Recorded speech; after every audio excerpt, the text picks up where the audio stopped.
RGB ये colours भी, तो इसमें हम कैसे चीज़ों में इलाबोरेट करेंगे कि यहाँ वेक्टर्स की डॉट प्रोडक्ट से क्या बोला, दो कलर्स की डॉट प्रोडक्ट, उनकी cross product, that would be very interesting. एक कलर से दूसरा माइनस करने से क्या बोला, तो ये सारी चीज़ें कैसे समझेंगे? Add करना and minus करना is very simple. Okay, you are taking away the quantity. Subtract करना is not a big deal. The real challenge would be to interpret the dot product. Actually. What do you mean by having the dot product of two colors actually? Okay. से यहाँ पे subtract करना भी तो एक मसला है ना। मैंने कहा यहाँ अगर हम RGB हम ले रहे हैं, तो यहाँ पे हम subtract करें कोई वेक्टर तो वो एक मसला बन जाएगा। मतलब RGB के मैग्नीट्यूड ज़्यादा है और वो हम सेपरेट करें किसी कम से, तो नेगेटिव तो नहीं जाता। अरे नेगेटिव में जाए, what do you mean by? कम को ज़्यादा से सब्ट्रैक्ट करें। Yes. You know, तभी I said, okay, तभी I said एक चीज़, तभी I said that this is not a perfect example. There will be, you know, flaws in it actually. But essentially, if you treat x by z to be positive, then it makes sense. Then it all makes sense actually. Okay. Otherwise, if things are negative, maybe you can have some way to interpret them. Okay. It's not a big deal to interpret it. So let's think about the dot product. Okay. So give me the physical meaning of dot product. So you have x dot y. Okay. What does physically represent? It represents. Then we'll try to interpret it from the colors perspective. हमने ये चीज़ जो देखी कि दो vectors की dot product एक scalar बनती है, quantity. That's okay. It means a dot product shows that if we multiply two vectors, I mean add something adding, not adding, but we are following one vector on other, and we want to state third vector with resultant direction. वो तो होगी cross product. Sir ये projection बताता है ना sir, एक projection एक scalar आएगा सर, उसको Projection is one interpretation of it. Okay, but it's more than that. You know, you can express the projection through dot product. Okay, what does really the dot product mean? Anyone else? Okay.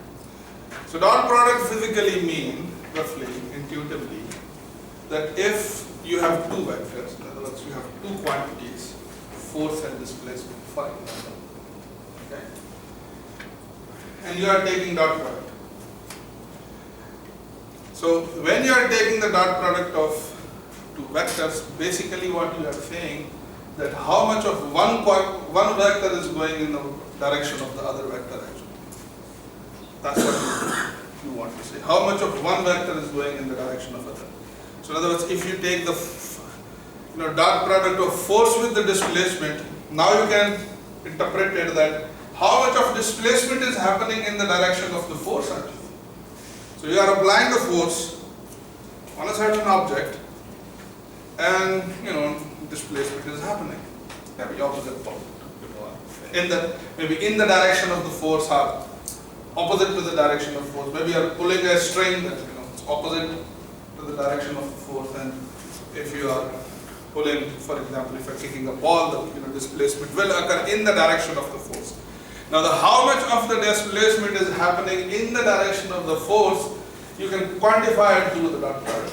So dot product, so when you are taking the dot product of x and y, what actually you are asking, how much of x is going in the direction of the y, or how much of the y is going in the direction of the x.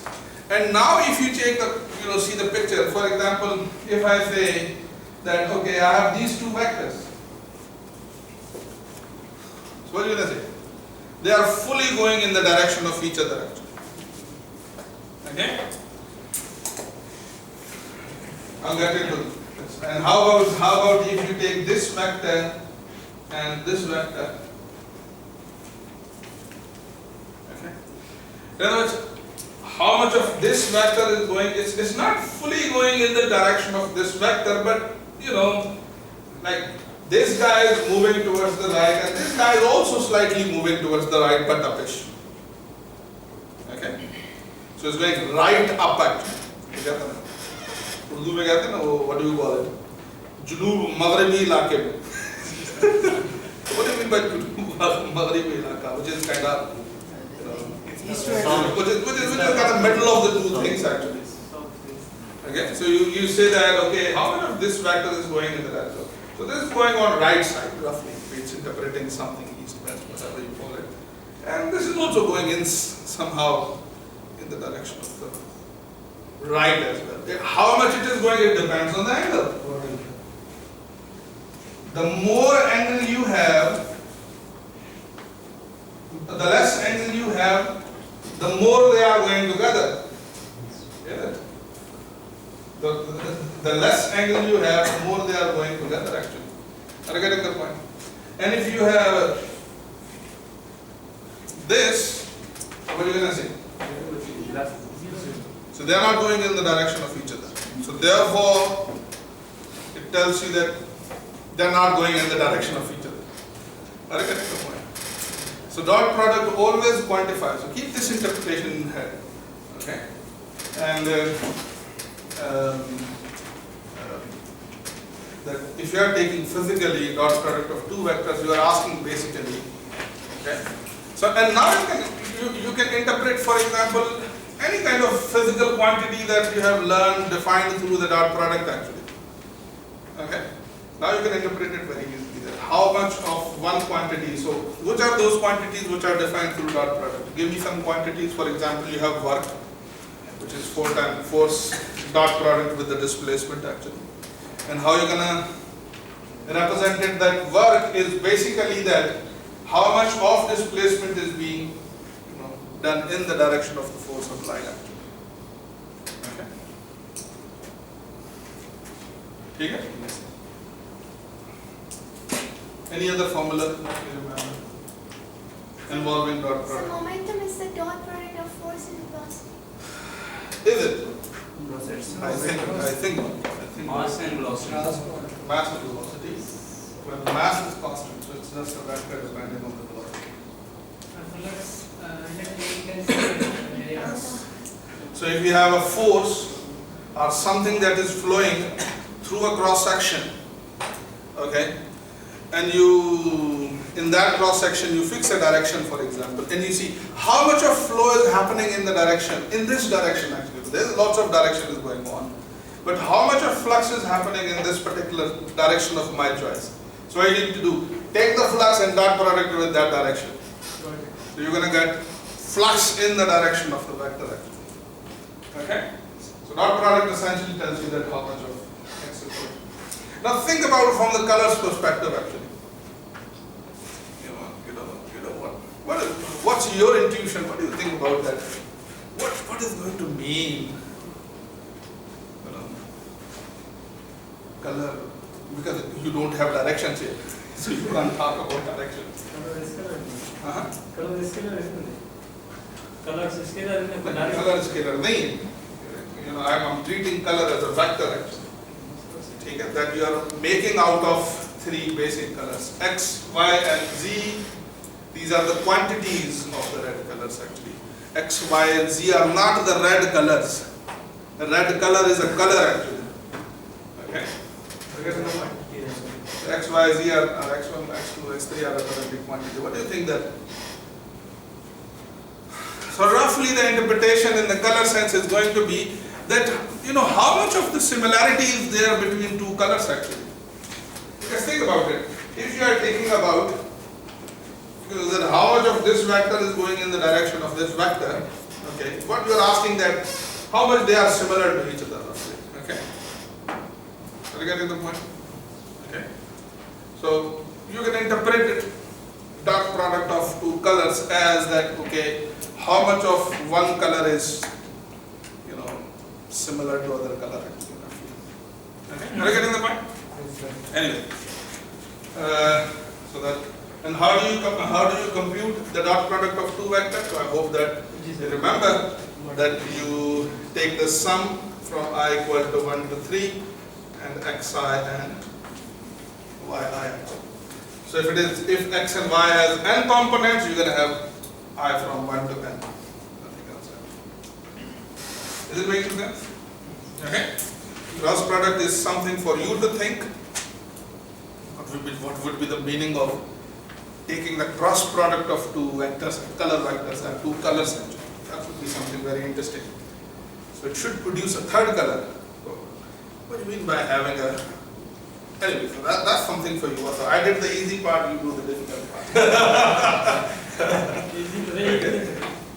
इसमें भी तो sir दो colour मिलके एक colour ही नहीं बनता, पता नहीं क्या बनता है, क्योंकि वेक्टर के बाद स्केलर बनता है। देखिए ना, यहाँ पर you are not making two colors. देखिए, I'm making a comparison of the colors. ठीक है, when I'm saying that two vectors are going in the direction of each other, I want to know this. Basically, I want to roughly find the similarity between them. So there, one interpretation. Maybe you can come up with maybe a more mature and a good interpretation actually. We can say quantity when we are doing dot product. What's quantity? Intensity of colors. More intensity the colors. It should make sense, and it should be analog to our physical interpretation as well. Okay. So the dot product is telling you something about the colors actually, a relationship between the colors. Physically tells you relationship between two vectors. So in the color example, it should be some kind of relationship between two colors. Anyway, so this is just one way to interpret it, that these fancy, silly looking things, which we think that have they have no use and maybe something something abstract, but if you fix a meaning, everything starts making sense actually. Okay. And I always say you go back and think about some of the key theorems that you did in linear algebra from the colors perspective actually. What would be the interpretation of theorems from colors perspective? You'll find very interesting kind of answers actually. What do you mean by subspace generated by subspace क्या होती है? Generated subspace, for example, in linear algebra. Color space, इन तीनों colors को मिला के मतलब जो different kind of colors बनते हैं. What you can do, you can take, for example, any two colors out of these three colors. Okay. Then collection of all those colors that you can make out of these two colors is going to be a subspace. Okay, it's going to be a two-dimensional subspace. But you can also take one color and just consider the shades of it actually. That would be a one-dimensional space actually, one-dimensional color space where you have one color and you are considering the different shades of that same color. Okay, and you will start seeing all these results beautifully. Okay, not getting into it. Linear algebra is not my topic. So what about linear combination? So you are doing linear combination already. So when you are saying that the yellow is take this much quantity of for example green and blue, you are basically doing the linear combination actually. And what would be the meaning of linear independence of three vectors or three colors? मतलब sir कोई भी ऐसा color नहीं है जो इन तीनों से बना हो. Exactly. So in other words, you have okay, so you can have three colors. Okay, and that's another interesting thing. You have three colors which does not depend on each other. Yes. In other words, you can take blue and green and shades of blue and green and combine them, and no matter what you do, but you can never get red. Okay, so they are independent. If you want to combine them and force them to put into a combination, okay, your coefficients will always be zero. And zero होने का क्या मतलब है? You can't put them in linear combination actually. Anyway, okay. So base बन जाएगा और change of base. Change of base, and so on and so forth. By the way, linear algebra also tells you it's not necessary that R, G, B are the three fundamental colors. You can have any three colors which does not depend on each other, and they can give you the rest of the colors. Like a vector space can have more than one basis. So like 1 0 0 0 1 0 0 0 1 is one base for R3. But can't you have any other base for R3? can have lots of bases for R3. Just take 3 linearly independent vectors and they're going to form a base of R3.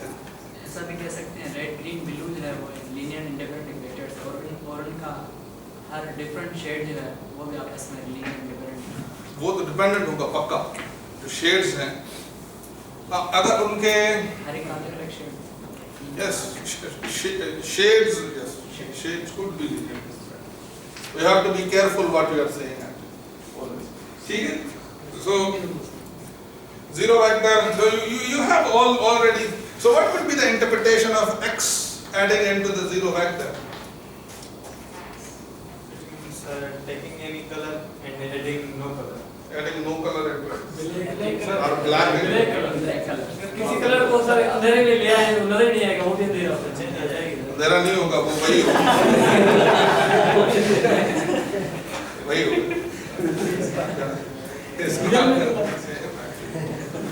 ठीक है ठीक है. So these are some of the properties that we have. Quickly recall all these properties about the vectors. We're going to use them again and again and again.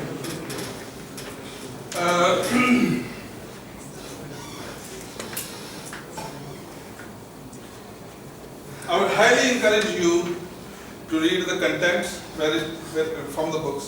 Reading the book is the only option actually. Okay. Book that. How many of you people have got print of the book? Physical copy of it. So try to get it as soon as possible. PDF we use. You use PDF. बचत तक करो. चलो ठीक है. Anyway, otherwise you can contact with Munawar, and he has some good friends. He can make a very good and cheap copies for you. 200-300 में किताब का ठीक है? Yes sir. या 500 में. ठीक है. Sign of commission right. Anyway, so the next thing that we would like to move is we would like to move to a bit and some notion of what do we call topology. Okay, we would like to define roughly the meaning of nearness. Okay, there is some terminology that we must learn, and the rest of the things are going to be done in the terms of that what do we call things that we are doing and discussing now actually.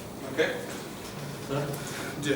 Sir इस तरह की एक और चीज़ भी interesting हो सकती है ना कि जिस तरह ये रेड ग्रीन और ब्लू लिए हैं सर जैसा जो हमारी सारी कायनात है ये भी 4 चीज़ों से मिलकर बनी है हवा पानी मिट्टी और आग तो वो पुराना आइडिया हो गया.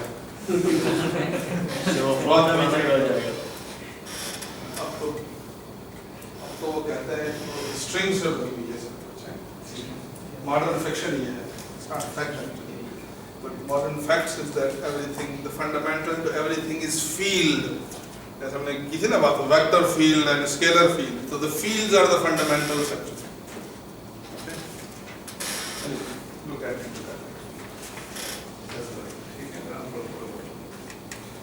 Okay, so let me properly. So this was a quick review of vectors. We can do stuff about vectors, but since you have done a course already on linear algebra, I'll not get into it. I'll just directly get into the crux of the stuff.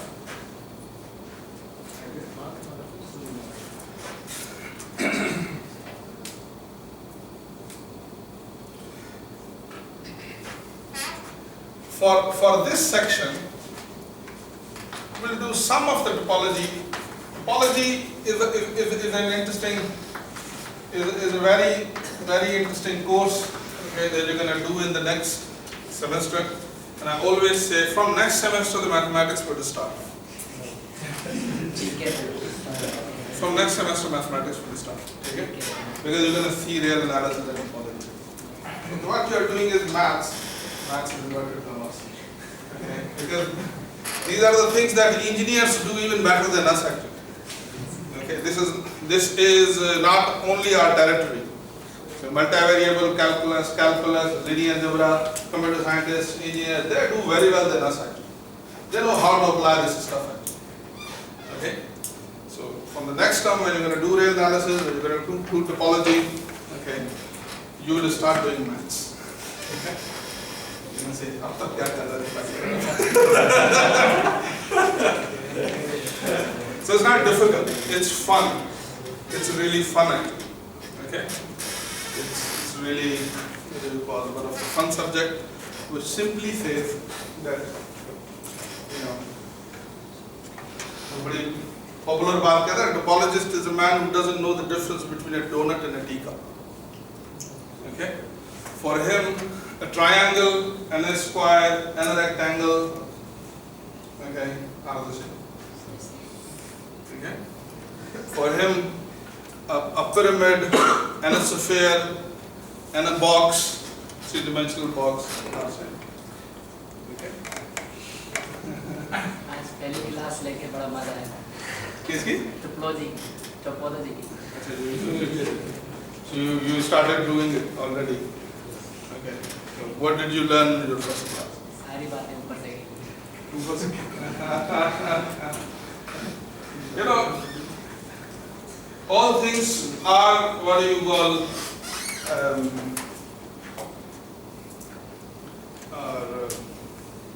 are beautiful, okay? And they have beautiful consequences. But the real thing is, you think about it. Driving a car is a wonderful experience. You know, you have played some songs, some of your favorite music. You're driving, you're enjoying the car. You know, air conditioned, this and that. So, wow, what a wonderful. How about making car? That's the key thing. You know, how about fixing a car actually? Doing mystery stuff. You know, you have to learn every nut and bolt actually. Okay? So there is no free drive. So you have to learn nuts and bolts. So what you have started learning is nuts and bolts. And nuts and bolts are obviously, the payoff is big. That now you can produce cars once you learn. And now you can fix cars and you can make money. But learning fundamental stuff is always okay. So what does topology say? It says something beautiful. It says that you can take an object, okay, and do something with it. Stretch it, okay, press it, contract it, do anything that you like with it. Okay, take this duster. That was also called rubber sheet geometry. Okay, so you have it. Okay, for a topologist, this and this and this and this are the same thing. They are same thing. They are not different things. Why? Because there are some of the properties which will not change even if you apply some transformation on it actually. Okay? This transformation is a continuous transformation. What do you mean by applying a continuous transformation? I'm not taking away something. I'm not breaking it into the pieces actually. I'm not tearing it.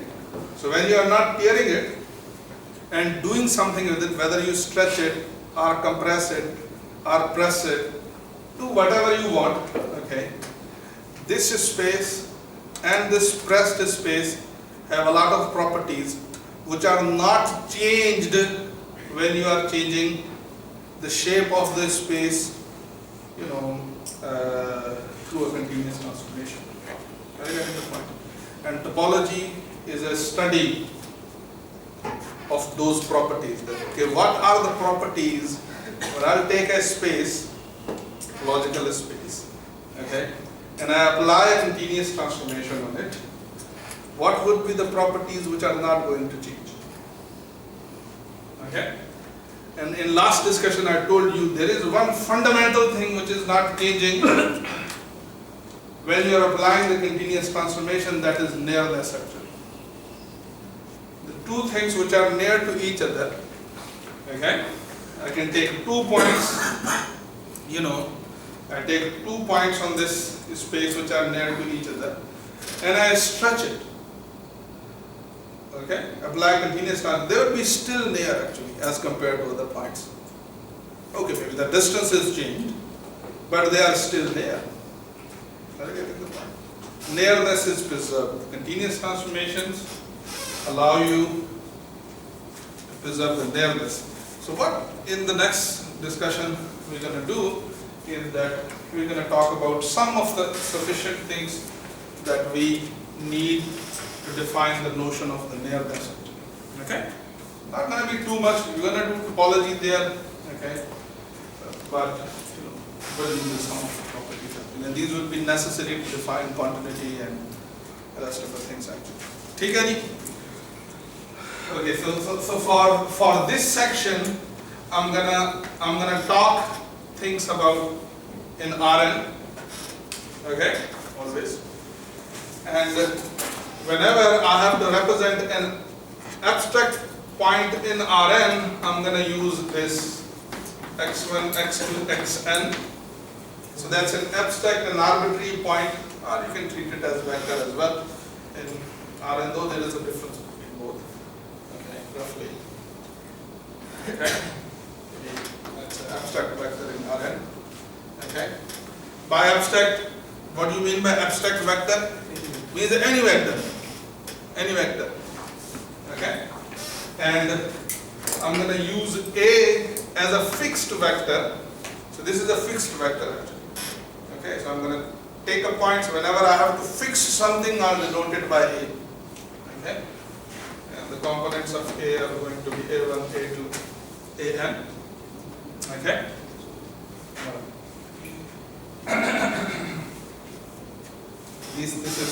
These are going to be the fundamental rules.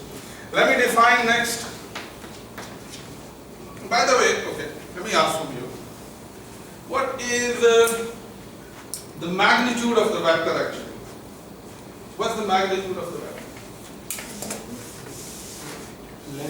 In R3.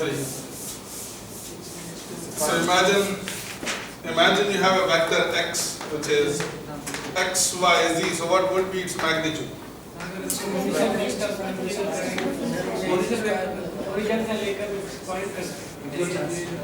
Okay,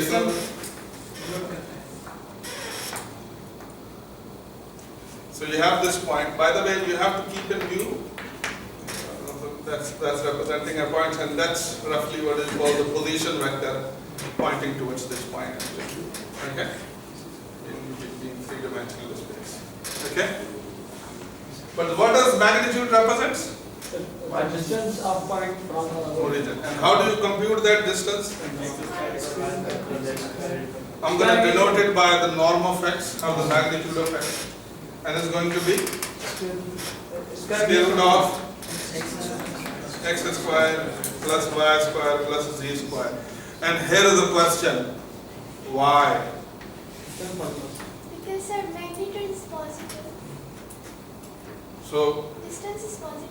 so if you want to make it positive, why didn't you make the magnitude of x to be absolute of x plus absolute of y and absolute of z? That's positive. Why that's not a... So x square is equal to absolute of x square. Huh? So x square is equal to absolute No, of she is saying, I was just countering her point that since magnitude is positive, so therefore magnitude should have this formula. Why this formula is like this? One Pythagoras theorem. Then we have used distance formula. Distance formula. Okay.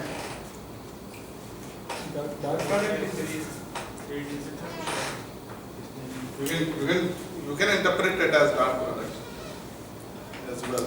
But that dot product is the definition, consequence of the definition actually. So magnitude of x square is square root of x square plus y square plus z square. And I can rewrite this as, if I square both sides, so the magnitude of x square is going to be x square plus y square plus z square. So I can interpret this as x dot x vector. Okay, you can, that But that's a consequence of the definition.